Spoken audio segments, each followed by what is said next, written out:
3 ildir hayatımda bir yerdeyim beni. Bu insan ailəlidir, yoxsa subaydır? Yani benim yanımda gelip kaldığı müddette yani subay olduğunu değildi, nişanlı olup ayrıldığını değildi. Ama defalarca yani hanımlar bana yazırdı ki mesela o evli de ondan uzak dur. Hemşire de yalanın and içirdi, inandırırdı. Ayrıldığım vaxtda beni bile döyürdü, defalarla döyüp. Bu birinci dəfə deyil də hadisə baş verdi. Yok, Dəfələrlə defalarla oldu. beni. İndi bəs bu hadisə necə oldu? Hadisə Hemşire dövmə oldu. beni döyende hədəliyirdi. Polise verme, şikayet eleme. Şantaj eləyirdi, döyürdü. De hemşire de sübutlar var elimde. İndi Bu de ben hadisə necə oldu ayrıldığımı bəs yaxşı? dedim. Dedim istemiyorum seni daha besti.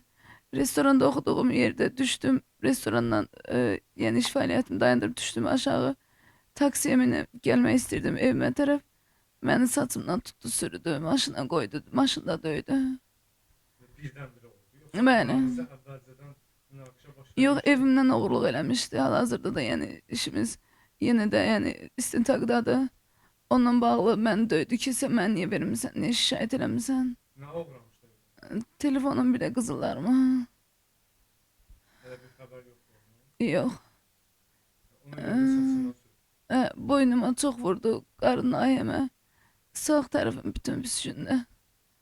Yani yazılan şerhler benim yakınlarım gelir okuyur. O yazılan şerhlerin onlar tarafından yazıldığı, fake hesaplarına yazıldıklarına hiç kim inanmaz. Benim hiçbir günahım yoktu. Hamı da yaxşı tanıyır. Sən bu xəstəxanaya Ee, yerləşdin, nə dedilər? orada hekim Rəngi dedilər ailesine sənə? böyle tehkikatçımız geldi oradan götürüp işi bilmiyorum. İnşallah hazırda polislerde araştırılır. Kimdədir işin? Təhqiqatçı kimdir? Marif müəllimdə. Maşallah. Bəli. Amma Bu insanla istintaq barışma fikrin var, yoxsa yox? xeyr, xeyr.